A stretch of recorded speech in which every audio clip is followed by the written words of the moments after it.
I'm kind of speechless about a lot of this, all of it. But here are the photographs that ensued of the speech that she gave. So we have him first of all grabbing her waist, and then she's hugging him. She's like, I mean, she's got the head, you guys. It looks so romantic. It's beyond the normal like meet and greet. So this is really, really bizarre to me. If you believe you've heard everything, reconsider your assumption. This is Vault Line, where truth is not merely spoken but filtered through the whispers of silence itself. When Charlie Kirk, the prominent face of TPUSA, was discovered deceased under circumstances too peculiar to dismiss, the internet didn't simply respond, it detonated. His spouse, Erika Kirk, previously celebrated as America's woman of faith, abruptly found herself positioned at the epicenter of a tempest that no quantity of prayers could rescue her from. And then there existed him, the companion, the individual who resided beneath the identical roof. The person who witnessed the strained moments, the extended silences, the midnight telephone conversations that failed to align with any reasonable chronology. Eventually, he vocalized his observations. And when his words emerged, each syllable resonated like a confession that others were presumably too frightened to articulate. Married men, to my married men out there, and taken men as well, all right? When you hug another woman that is not your partner, are you doing full body hug? And the hand on the waist? Bruh, the hand on the waist. Are you able to walk back to your partner, to your boo thing, without having your head completely removed from your body? Those photos and that moment was weird. And again, aren't you like hugging them like this? Butt out, like this. You're not doing the whole pelvis to pelvis, holding the waist, her hand in the back of your head. I'm telling you right now, you are not going to be alive the next morning. Erika. Was she a woman submerged in mourning, or was she someone possessing so much requiring protection? Why had her narrative begun transforming? And why were the challenging inquiries positioned so proximately? But most significantly, what did that companion intend when he declared her hands weren't completely clean and she possessed awareness of it? Was Charlie Kirk's narrative genuinely as straightforward as it was presented to be? Elle Woods' Legally Blonde once proclaimed it, and this occasion it carried chilling accuracy. Tonight, we immerse ourselves into the narrative that's rattling every corner of the conservative universe. Because at Vault Line, secrets refuse to remain concealed. They emerge into illumination. They proclaim empires disintegrate from their interior. And this occasion, there exists no external adversary, nor the customary political controversy. It commenced in a tranquil mansion situated outside Phoenix, where the cameras perpetually captured footage. But the truth somehow remained lost.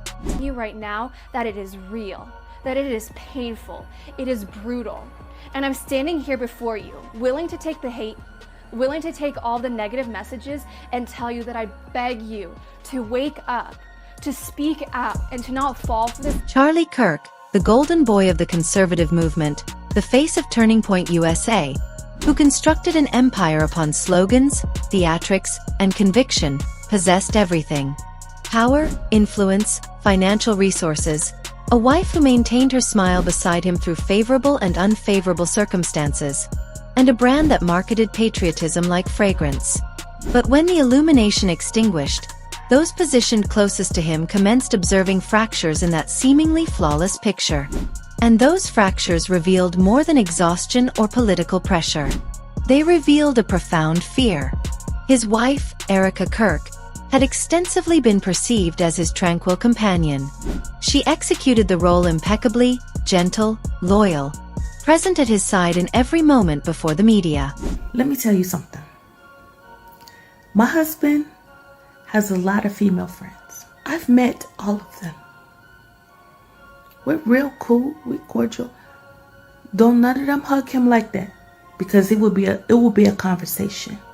It would be a snatch and grab, okay? What is that hand doing right there? What are you doing? But behind closed doors, accounts from insiders illustrated a contrasting picture. Anonymous sources described tense evenings, unexplained absences, and a relationship that appeared to suspend in the balance. There existed occasions when she departed the house in silence and returned submerged in tears. A friend stated he witnessed the tension firsthand. It no longer concerned attitudes or work. It transformed into something about control. And then there existed that friend, the man who resided in the guest house, whom the staff recognized by a simple name, the Shadow. He assumed responsibility for logistics, schedules, the minor things that appeared unimportant until they suddenly transformed into important. He observed everything. He observed Charlie pacing the hallways at 2 o'clock in the morning, phone positioned in hand, whispering into the darkness. He observed Erika's expression when the whispers suddenly terminated. And most significantly, he heard the final portion of their conversation, or at minimum sufficient to comprehend that something was incorrect. It commenced like any argument. Voices elevating, footsteps, the sound of a door slamming, then silence. A silence that causes you to wonder if the world has just ceased breathing. A few minutes subsequently, he stated, Charlie walked briskly out of the house, his phone clutched tightly in his hand, muttering words that his friend still cannot forget. She knew. She always knew. A few hours subsequently, the initial report listed it as an unexplained incident. An investigation was initiated and the official version stated an accident. The internet commenced buzzing about a hidden truth. And the vault line insisted something was amiss. Because if it was entirely an accident, why had Erika's call records completely vanished for the entire day? Why had her communications team erased the most recent live stream minutes after the news emerged? And why had Shadow, that close friend, disappeared for 48 hours, only to return to the internet with a single line stating he couldn't remain silent anymore? Within days, screenshots commenced appearing. A leaked text message thread allegedly between someone named Ricker and a personal contact saved under the name Eandel sent at 3:17 in the morning, just hours before the incident was discovered. The content of the message was genuinely chilling.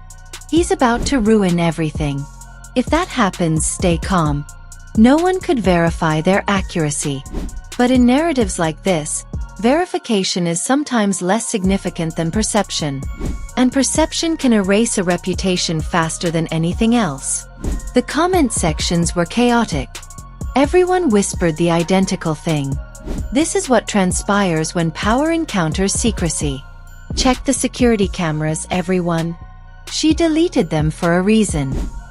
He talked excessively and they attempted to make him disappear. Erika remained silent. No statement, no interview, just a brief storyline, a Bible verse. The truth will set you free. But the internet didn't believe it because freedom only arrives after everything is clarified. And Erika demonstrated no signs of wanting to communicate more. By the second week, the friend finally reappears.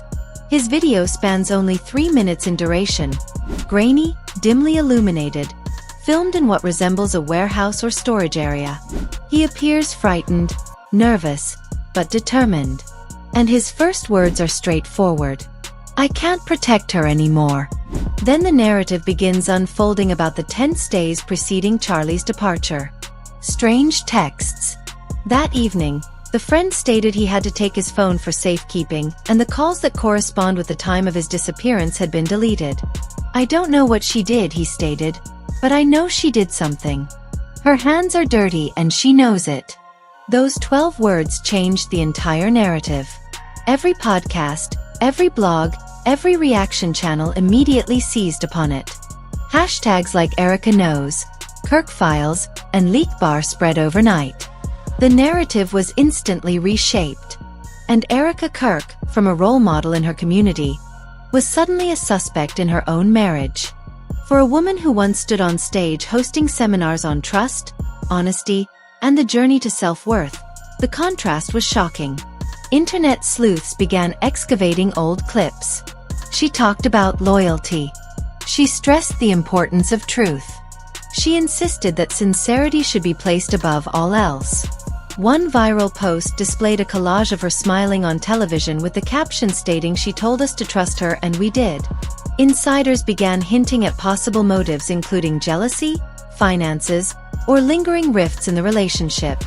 The foundation they both constructed, worth millions, was said to have changed its account structure shortly before the incident.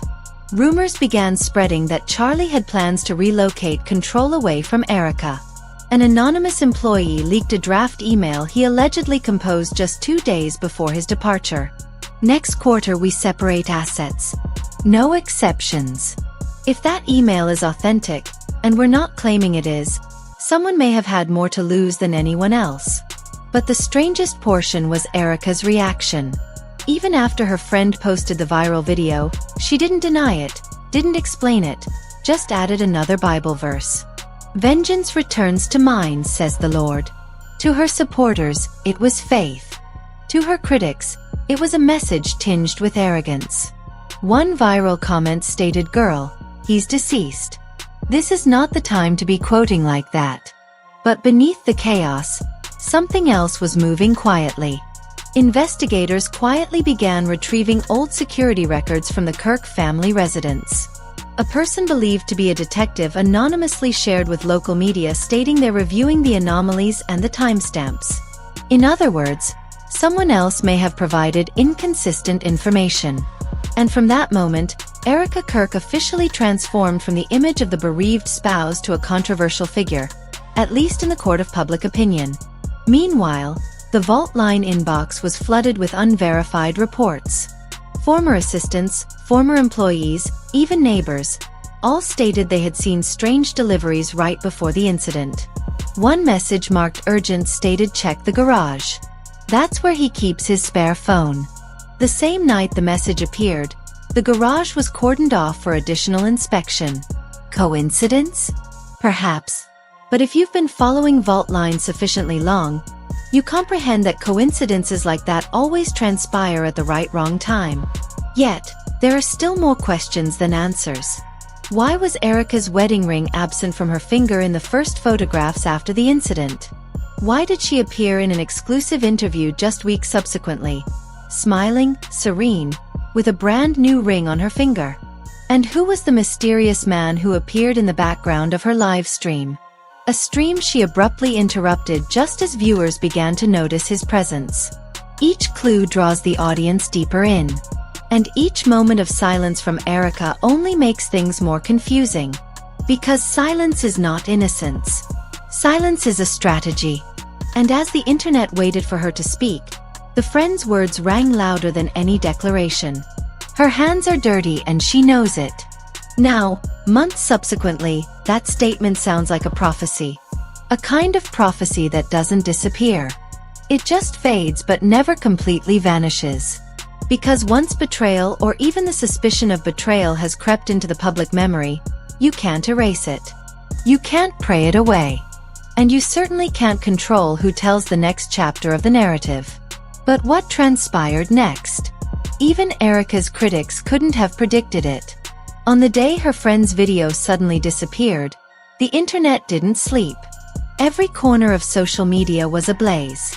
Reddit, Discord, X, all centered around a single question. What does Erika Kirk genuinely know? And that's when the leaks began to mount. At first, it was just a screenshot. Then a short clip, shaky, blurry, low resolution taken from inside what resembled Charlie's office. A male voice in the background could be heard stating, "You shouldn't have touched his phone, Erika." The clip ended right there. No face, no timestamp, just a sentence. But it was sufficient to take the narrative to a whole new level. Vault Line received buttons of anonymous messages in its inbox that evening. One person wrote that they were from inside the organization. Others stated Charlie has the recording. Check his Dropbox. And whether those claims were authentic or not, the chaos continued to feed itself. Erika's silence only fueled that fire. Meanwhile, online investigators began to discover strange details in Erika's old live streams. The abrupt cuts, the moments when she glanced at the camera as if reading or waiting for a signal from someone. She's being coached. One viral tweet stated someone is giving her lines. Then came the document, the one that stopped the entire online community in its tracks. A leaked memo allegedly dated just 2 days before Charlie's death and allegedly drafted by Erika herself. Title: Secret Restructuring Private Meeting. The memo mentioned joint accounts, media assets, and a $480,000 emergency transfer to a consulting firm that doesn't exist. According to records, that firm had been dissolved the previous month. So who would receive nearly $500,000 from a virtual company just 2 days before her husband's death? And that's where things started to deteriorate. Conservative blogs tried to brush off the leak, calling it misinformation. But major media outlets began to take notice. One headline stated Erika Kirk's financial trail raises questions after husband's death. Another TPUSA widow linked to mysterious payment. It wasn't just the money, it was the timeline. The express transfer was confirmed to have been executed on Friday. Charlie died on Saturday night. When Vaultline reached out to a former TPUSA employee, the response was immediate. That week, everyone felt like something was off. Charlie was very nervous. He kept stating, if anything happens, check my calendar. The check my calendar line became a new obsession for the online community. 3 days subsequently, a screenshot from Charlie's digital calendar surfaced. A private event marked in red. Meet Erika and EC. Who is EC? At first, people thought it was a typographical error. But a Reddit user connected it to the name Eandel in the previously leaked DM thread, who stated he's going to ruin everything. By this point, Erika's team was clearly on edge. Her spokesperson released a short video. Ms. Kirk is going through a difficult time and asks for her privacy. Translated into internet language, it's an attempt to manage the crisis. But the internet doesn't respect boundaries. The internet dissects them. Soon, more leaks emerged. This time, audio, a 23-second voicemail, supposedly from Charlie on the night he departed. His voice was strained, laced with shortness of breath, almost trembling. If anything, tell her I know. That's it. 6 words. But those 6 words became a phenomenon. They were shared, analyzed, slowed down on TikTok for all sorts of theories. By week 3, the narrative was no longer just a trend. It spread like a wave. Influencers debated it. Podcasts exploited it. And even political commentators started repeating the phrase Erika's hands are dirty. It was like it had become a new classic. Inside the more closed circle, things got darker. Sources from the tunnel stated a person close to Erika quietly locked her social media accounts after receiving a warning message. Another person allegedly forwarded a chain email titled "Contains sensitive content." The sender's name was redacted, but the timestamp matched the morning after Charlie's incident. Then came the footage. At exactly 2:47 in the morning, an anonymous account uploaded a minute-long video taken from what appeared to be the Kirks' security feed. In the grainy nighttime image, 2 figures appeared near the garage. One man paced back and forth. The other, smaller with long hair, stood still. The man turned toward the camera, and for a split second, light reflected off something in his hand. It looked like a phone. Then the screen went black. A caption stated she was there. It took just 6 hours for the video to reach 2 million views. Erika's communications team immediately flagged it as inaccurate. The account that posted the clip disappeared shortly afterward, but by then it was too late. The footage had been downloaded, reposted, slowed down, zoomed in, analyzed frame by thousands of internet sleuths. One detail everyone noticed. The timestamp read 11:48 in the evening. The exact time police stated Charlie had departed the house without anyone else. Coincidence or another piece of the puzzle? Vaultline didn't state anything, but the pieces of the puzzle began to whisper louder than any official statement could communicate. Reporters began setting up tents in front of the Ricker neighborhood. Neighbors told local media that they had heard unusual noises for days before the incident. One elderly resident reported hearing metal clanking and cars rushing past in the night. Meanwhile, Erika finally broke her silence. She posted a 2-minute video titled "Setting the Record Straight." But that didn't save her narrative. She sat alone in a white room without makeup. Her eyes red, her voice trembling slightly as if she had rehearsed it. "I lost the love of my life. Please stop spreading inaccuracies. God knows the heart." No denial, no explanation, just emotion. Raw but vague. The internet didn't believe it. The most prominent comment stated emotions don't make a difference. Another stated if there's nothing to hide, why delete half the account? By the next morning, Erika was trending at the top. Not because people believed her, because they didn't. Then suddenly, an email appeared in the Vault Line inbox. Subject: "You're missing the main piece." Attached was a blurry screenshot of a bank statement bearing a familiar name. Candle, who had just received a $40,000 transfer somewhere, confirmed. That was sufficient. No message, no explanation. But the account identification matched the shadow company that appeared in the first leaked memo, which meant that someone somewhere wanted Vault Line to put the pieces together. Within hours, podcasts across the country ran headlines. "Follow the money. Erika's trail leads straight to a shell company." Erika's lawyer responded faster than ever. Cease and desist messages poured onto microblogs. Many videos were taken down, but one major newsroom refused. And in the next section, they published something no one had predicted.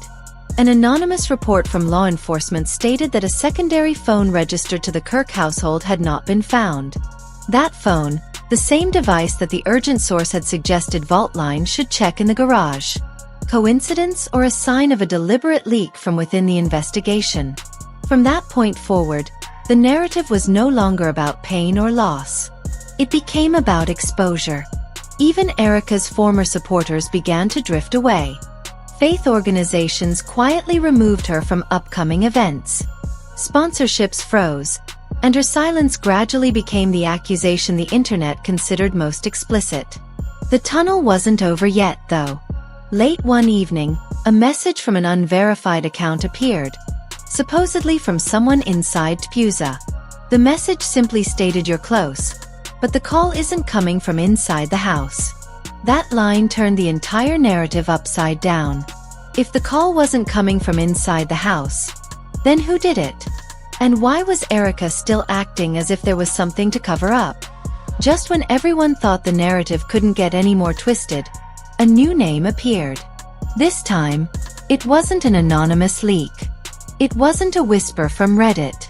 It was someone working inside TPUSA, a mid-level coordinator named Leah Matthews, who suddenly decided silence was no longer worth her time.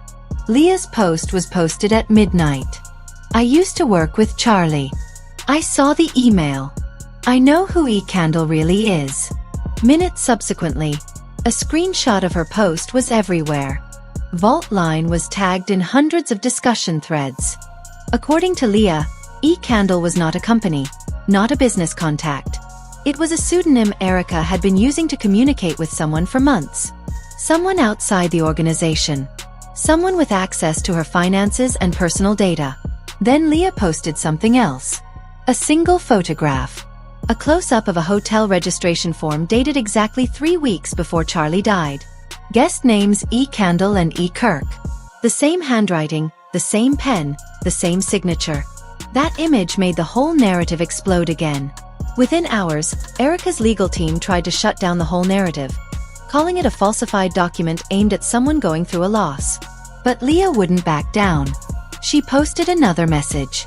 "If it's fake, why did Erika's assistant call me just 30 minutes after I posted it?" That was the crack that opened the gate. Insiders began leaking screenshots, internal notes, text messages, financial documents with matching handwriting piece by piece. 4 days, reporters camped outside her gated compound. A drone hovered above the roof. The tabloids ran a countdown as if it were election night. Will Erika speak?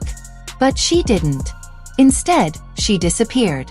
A week subsequently, her entire social media platform was gone. Instagram deleted, YouTube deleted, X disabled. The internet called it digital disappearance. Vault Line called it what people with something to hide often do before the truth comes knocking. Then someone spotted a newly uploaded passenger manifest. A private flight traveling from Scottsdale to an undisclosed destination in Europe. Name on the manifest: E. Kirk. Erika had departed the country. Weeks followed weeks. Months followed months. The headlines began to fade, but the questions didn't. Each time her name reappeared, the same line was repeated. Her hands were dirty and she knew it. So what really transpired to Charlie Kirk? Was it betrayal? Was it pressure, or was it a tragedy turned into legend? The deeper we dig, one thing becomes clear. Every version of the narrative points to someone. This narrative isn't over. It's still evolving.